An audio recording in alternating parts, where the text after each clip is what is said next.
Dragging jigs today, Tom's been using just a standard 1/8 ounce lead-headed jig.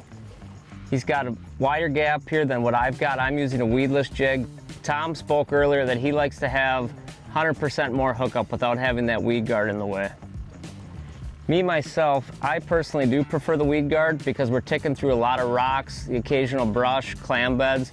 I want to try to avoid snags. Also, what I like about the weed guard is sometimes it'll snag up a little bit, but then when it shoots free, it can actually trigger strikes. But the similarity between the two jigs that Tom and I are both using is they're both light wire hooks. So when you do get snagged, because we're fishing right near the bottom, literally dragging them on the bottom, ticking along, you can get a lot of these back. I don't know if we've lost more than 2 jigs all morning.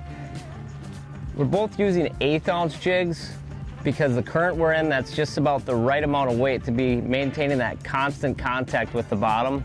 If you need to use a heavier jig like a 1/4 ounce, there's a good chance that the current you're in is just a touch too fast for this technique.